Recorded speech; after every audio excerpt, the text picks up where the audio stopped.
அனைவருக்கும் அன்பு வணக்கங்கள் சொந்தங்களே. இந்த வீடியோவில் யார் இந்த கருப்பசாமி?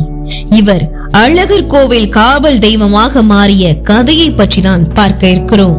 வாங்க வீடியோக்குள்ள போயிடலாம். தமிழகம் மற்றும் கேரளாவில் கருப்பசாமி வழிபாடு அதிகம். எத்தனையோ காவல் தெய்வங்கள் இருந்தாலும் கருப்பசாமியே மிகவும் சக்தி வாய்ந்த தெய்வமாக கருதப்படுகிறார். இவர் முருகன் அவதாரம் என்றும் இவரை திருமாலின் கல்கி அவதாரம் என்றும் சொல்லப்படுகிறது. அதனால் தப்பு செய்தால் கருப்பசாமி தண்டிப்பார் என்ற பயம் மக்கள் மனதில் இன்றளவும் இருந்து வருகிறது. உண்மையில் யார் இந்த கருப்பசாமி? சபரிமலை முதல் தமிழக கிராமங்கள் வரை பயபக்தியுடன் பக்தர்கள் வணங்கும் இந்த காவல் தெய்வத்தின் வரலாறு தான் என்ன? வாங்க சொந்தங்களே, தொடர்ந்து பயணிக்கலாம். கருப்பு உருவம், முறுக்கு மீசை, கையில் பெரிய அரிவாள், வெள்ளை குதிரை பவனி ஆகியவைதான் கருப்பசாமி என்ற பெயரை கேட்டதும் அனைவரின் நினைவிற்கும் வருவது. இவரை வழிபடும் முறை ஊருக்கு ஊர் மாறுபடுகிறது. சங்கிலி கருப்பு, சின்ன கருப்பு, நொண்டி கருப்பு, ஒண்டி கருப்பு, மலையாள கருப்பு என பலவிதமான வடிவங்களாக சொல்லப்படும் சிறு தெய்வமான கருப்பு தமிழகத்தில் உள்ள பெரும் தெய்வங்களின் கோவில்களை காவல் காக்கும் பொறுப்பை பெற்றது எப்படி என்ற வரலாறு உங்களுக்கு தெரியுமா சொந்தங்களே? கருப்பசாமி, கருப்பண்ணசாமி, கருப்பு என பல பெயர்களில் மக்களால் அழைக்கப்படும் கருப்பசாமி தமிழகத்தின் மிக முக்கியமான காவல் தெய்வமாக வணங்கப்பட்டு வருகிறார். இவருக்கு தமிழகத்தின் பல பகுதிகளில், குறிப்பாக கிராமப்புறங்களில் அதிக அளவில் கோவில்களும் பக்தர்களும் உள்ளனர்.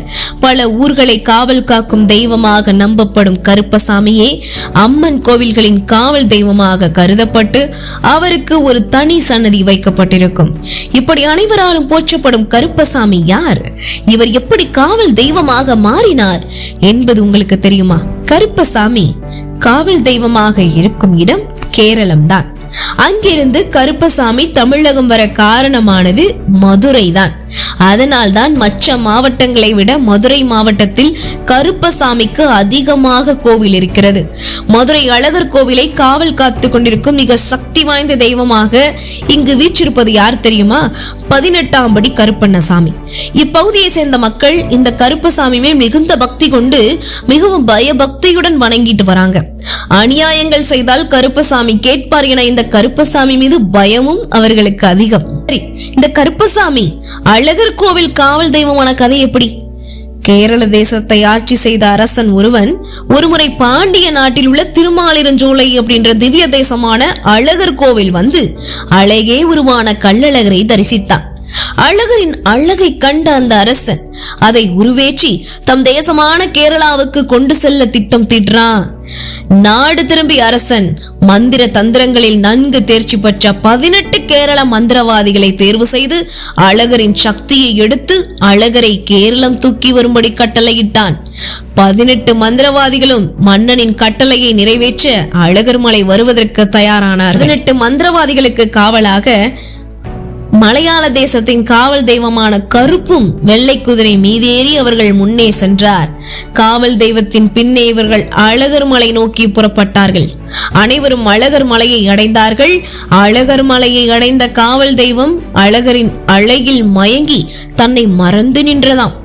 ஆனால் அழகரின் அழகிய தங்க ஆபரணங்களை கண்டு மயங்கிய 18 மந்திரவாதிகளும் தன்னுடன் வந்த காவல் தெய்வத்தை மறந்து ஆபரணங்களையும் அழகரையும் தூக்கி செல்லும் எண்ணத்துடன் கருவறை நோக்கி சென்றார்கள்.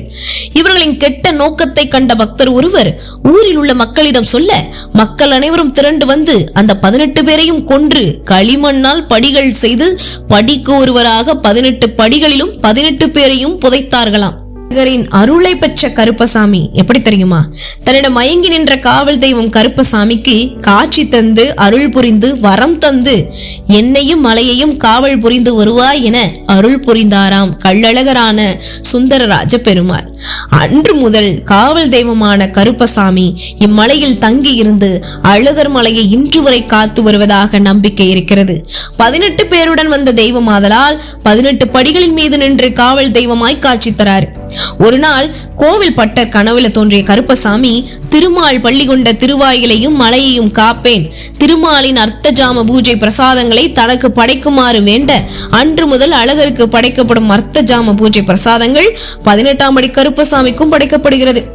பெருமாளை முன்பு அமைந்துள்ள 18ஆம் படி கருப்பண்ண சுவாமி கோவிலில் சுவாமி விக்கிரகம் எதுவும் கிடையாது. பூட்டப்பட்ட பெரிய கதவிற்கு மட்டுமே பூஜைகள் நடைபெறுகிறது. பூட்டப்பட்ட அறைக்குள் 18 படிகளும் பெரியதும் சிறியதுமாக ஏராளமான அரிவாள், வேல்கம்பு, ஈட்டி போன்ற ஆயுதங்களும் கருப்பண்ண சுவாமியின் ஆபரணங்கள் போன்றவைகளும் மட்டுமே வைக்கப்பட்டுள்ளன. இவைகளுக்கு தினசரி பூஜைகள் நடத்தப்படுவது வழக்கம். ஒவ்வொரு நாளும் அழகர் மலை கோவில் பூட்டப்பட்டதும் கதவின் சாவி 18ஆம் படி கருப்பசாமியின் முன்பு வைத்துவிட்டுதான் செல்வார்கள். மறுநாள் காலை கோவில் திறக்கும் முன் பட்டர் கருப்பசாமியிடம் அனுமதி பெற்று சாவியை எடுத்துச் சென்று கோவில் கதவை திறக்கும் வழக்கம் இன்று வரை நடைமுறையில் இருந்து வருகிறது. சித்திரை திருவிழாவிற்கு அழகர் மதுரைக்கு புறப்படும் போதும் மதுரையிலிருந்து கோவிலுக்கு திரும்பும் போதும் அழகர் அணிந்த நகைகள் எண்ணப்பட்டு அந்த பட்டியல் 18ஆம் படி கருப்பசாமி முன்பு படித்து காட்டப்படும். கோவில் நகைகளை காவல் தெய்வம் கருப்பசாமியே பாதுகாத்து வருகிறார் என்பது பல காலமாக தொடர்ந்து வரக்கூடிய நம்பிக்கையாக இருந்து வருகிறது. மூடப்பட்ட ராஜகோபுரம். இன்று 18ஆம் படி கருப்பண்ண சுவாமி சன்னதி அமைந்திருப்பதுதான் அழகர் கோவிலின் ராஜகோபுர வாசலாக ஒரு காலத்தில் இருந்ததாக சொல்லப்படுகிறது.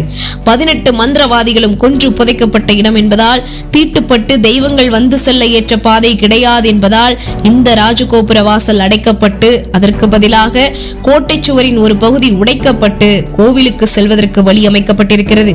வருடத்தின் அனைத்து நாட்களும் பூட்டிருக்கும் கருப்பண்ண சுவாமி சன்னதி கதவு ஆடி மாத பௌர்ணமியில் நடைபெறும் பிரம்மோற்சவ விழாவின் போது மட்டுமே திறக்கப்பட்டு பூஜைகள் நடத்தப்படுகின்றன. கோவிலில் ராஜகோபுர கதவில் கருப்பசாமி குடியிருப்பதால் இது தனி சன்னதியாகவே மாற்றப்பட்டிருக்கிறது. ஆனால் பெருமாளின் ஆயுதமான சக்கரத்தாழ்வார் மட்டும் இந்த ராஜகோபுர வாசல் வழியாக பிரம்மோற்சவத்தின் போது மட்டும் வந்து செல்லும் நிகழ்வும் இங்கே நடத்தப்படுகிறது. குலதெய்வமாக மாறிய கருப்பசுவாமியை பற்றி உங்களுக்கு தெரியுமா? கள்ளழகருக்கு காவல் புரியும் கருப்பண்ண சுவாமியை மக்கள் தங்கள் குலதெய்வமாகவே வழிபட்டு வருகிறார்கள். இன்று 18ஆம் படி கருப்பசாமி முன் பல வழக்குகள் தீர்க்கப்பட்டு வருகின்றன. கருப்பசாமியிடம் முறையிட்டால் நிச்சயம் நியாயம் கிடைக்கும் என்பது மக்கள் கொண்டுள்ள அசைக்க முடியாத நம்பிக்கையாக இருந்து வருகிறது. அழகர் கோவிலில் காவல் தெய்வமாக நின்ற கருப்பசாமி பின்னாளில் மதுரை ஆண்ட பாண்டிய மன்னர்களுக்கு காவல் தெய்வமாக இருந்து வந்தார். பிறகு படிப்படியாக தமிழகத்தின் பிற பகுதிகளுக்கும் கருப்பசாமி வழிபாடு பரவ துவங்கியது. என்ன சொந்தங்களே, கேட்டவுடனே மெய் சிலிர்த்து விட்டதா? யார் இந்த கருப்பசாமி? இவர் அழகர் கோவில் காவல் தெய்வமாக மாறிய கதையை பற்றி இப்போது நீங்க தெரிஞ்சிருப்பீங்க நம்புறேன். இந்த வீடியோல சொல்லப்பட்ட விஷயங்கள் உண்மைன்னு நீங்க நம்பினீங்கன்னா, இல்ல நானும் கேள்விப்பட்டிருக்கேன் இந்த மாதிரி விஷயத்த நீங்க நினைச்சீங்கன்னா மறக்காம கமெண்ட் பாக்ஸ்ல சொல்லுங்க. 18ஆம் படி கருப்பசாமி உங்களுக்கு எவ்வளவு பிடிக்கும் அப்படின்றதையும் மறக்காம கமெண்ட் பாக்ஸ்ல எழுதுங்க. அது மட்டும் இல்ல, இந்த கோவிலுக்கு நீங்க ஏற்கனவே போயிருந்தீங்கன்னா லைக் பண்ணுங்க, நிறைய பேருக்கு ஷேர் பண்ணுங்க. மேலும் இது போன்ற அருமையான ஆன்மீக வீடியோக்களுக்கு நீங்க பண்ண வேண்டியது நம்மளுடைய சேனலை சப்ஸ்கிரைப் பண்ணி சப்போர்ட் பண்ணுங்க. மீண்டும் சந்திக்கலாம் சொந்தங்களே. நமது சந்திப்புகள் அனைத்தும் சந்தர்ப்பமாகும் பொழுது. அதுவரை நன்றி, வணக்கம்.